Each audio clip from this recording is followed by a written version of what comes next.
Hello, everyone, and welcome to another Mondays with Michelle video. This week, we're going to explore some of the maps available through the National Library of Scotland website. This is the first of two videos. Let's get started. So, what I thought I would talk about today is the National Library of Scotland map section of their website. I'm going to do this as a two-part presentation. So today we're going to just look at what kinds of things the website contains. Next week, we'll take a deeper look at some of the maps. So when you look at this homepage for their map section, you've got a number of buttons on the left. Think of this as what is contained in this section of their website. Then you've got these other boxes, these icons. Those are how you can view the maps or how you can locate the information you're looking for. So what we're going to focus on today is the stuff on the left. So think of it as your clickable table of contents to what kinds of information is on the website.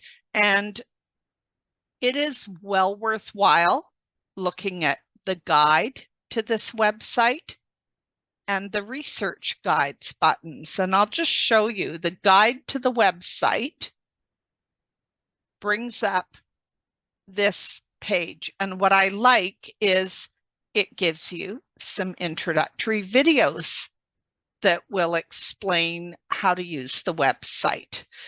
It gives you more information, kind of summarizing some of the things I've just mentioned, how you can access the maps, how you can view them. So it is a good idea to spend some time looking at this information. I mentioned there's introductory videos. This is their introductory video, and there's a page on it that gives some other information, basically a transcript of the video. Now, the other piece I mentioned, they have research guides. And if we click the research guides button, I've already got the tab open, you're going to come to this page. So they have specific detailed pages for researching parish boundaries and counties, which is really useful for our genealogy research. They've also got a guide on researching local history. They've got researching house and building history. So some of these pages are well worth looking at. If, for example, we clicked this researching boundaries of parishes and counties, you're going to come to this information page. And although a lot of the information on here is specific to Scotland, there is also a lot that covers all of the UK. There are also maps that are for other parts of the world. So don't think just because it's National Library of Scotland, it does not mean that there aren't resources for England, Ireland, Wales. There are some North American resources. You need to take a look at everything that they have. So if we go back to the home page, and at any point you can return back to the home page by going to the top and just clicking this Maps Home, and that takes you back to your home page showing the clickable table of contents. So we've looked at research guides, we've talked about the guide to the website. We're just going to go through these other buttons so that you can see what's available. So Ordnance Survey Maps, they've got the map series for Scotland, and there are a number of different kinds. You notice they also have Ordnance Survey Maps for England, Wales, and Great Britain, and it gives you the various options. Again, there are a lot of them. They have Ireland and Northern Ireland. This is where you can see they also have Channel Islands. For Belgium and France, these are the trench maps, the World War I trench maps that are really useful when you're doing military research from that period of time. They have maps for Hong Kong. And then they've got some other large scale maps. So as I said, it is not just Scotland that you will find on this website. So those are the Ordnance Survey maps. They also have entire country maps, and this is where they've got the listings. So some of the maps are going to be listed under multiple categories, as you'll see as we're going through. County maps are really useful. So for example, if we click on Yorkshire, you've got several options. You can scroll through this list of clickable items showing the maps, or you could get to the particular map by clicking on the particular county and drilling down. So this is their graphical interface where you would either click on an area or you would go over to this little search box and you could type in a place name. So that's the county map section. Estate maps, I thought that was kind of interesting. And this is just for Scotland, unfortunately. But if you look at the time frames, this is covering 1730s to 1950s.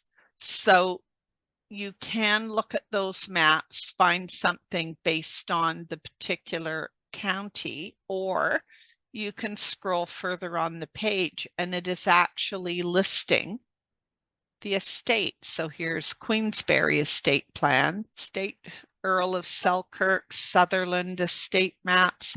So again, there's some useful information if you were doing Scottish research and you wanted to find out what the boundaries or the details of a particular estate. So they have those maps. Town plans and views, that's another useful one. And this is not just Scottish towns, it's also English and Welsh towns. So if we take a look, for instance, here's Scarborough. We've got Newcastle. You can find some useful information looking at those early town plan maps. And if I just scroll down, let's see. Yeah, they've got York, for example. And if we click on York, it'll tell you the survey date, and you can click on a particular map and zoom in.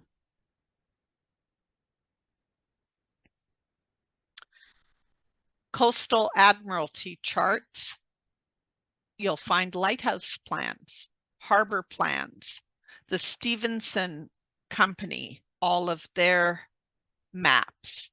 So that can be of interest.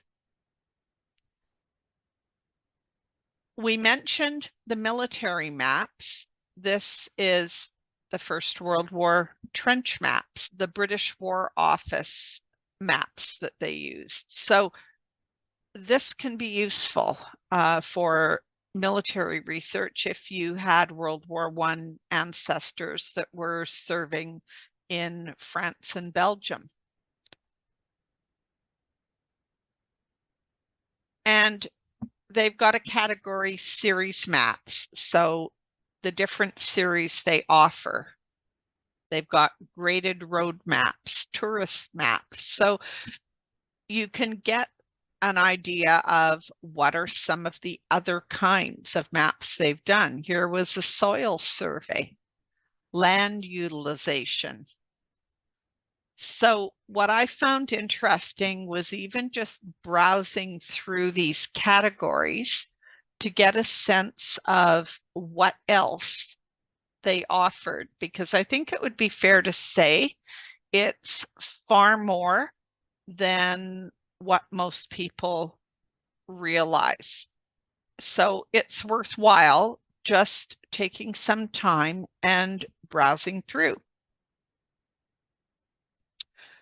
They've got maps that show the bridges, canals, and railways. So again, if you've got ancestors that were working for the railroads, you might find some of these maps were really useful, especially if you're trying to determine why your ancestors were moving around a lot. It might be helpful to look at those early maps of the rail lines. They also have some air photo mosaic maps. This is the view from the air for a particular period of time of these areas. And a lot of those maps were done, like here's one of Salisbury, 1919.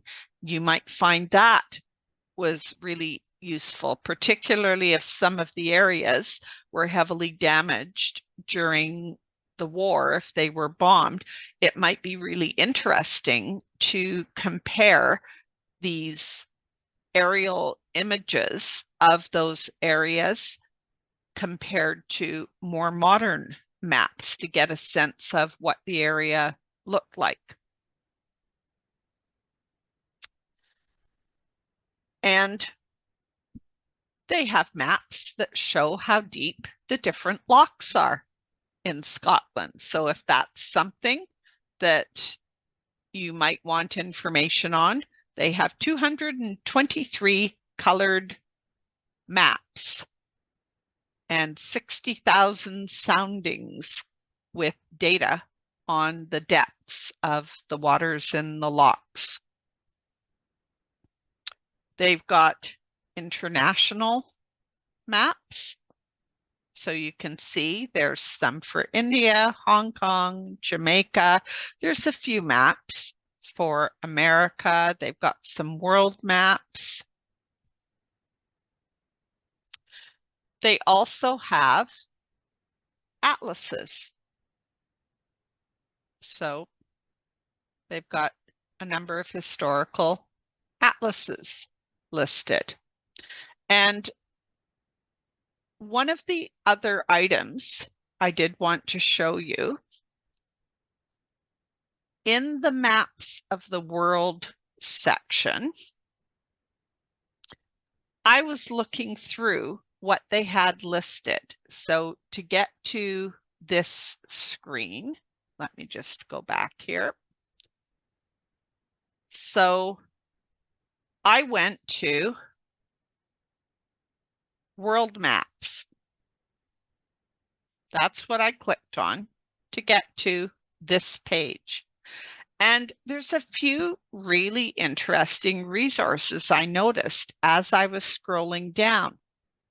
They have a map for the Canadian Pacific Railway Company. And I'm going to show you that one. What I thought was interesting, so many of us have ancestors who came to North America from England. A lot of them would have come on Canadian Pacific steamships. And if you click on this globe, you just double click to enlarge it. I'll just enlarge it.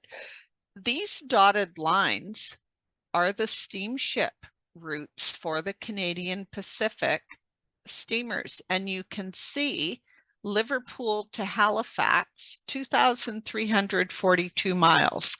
Liverpool to Quebec, 2,661 miles.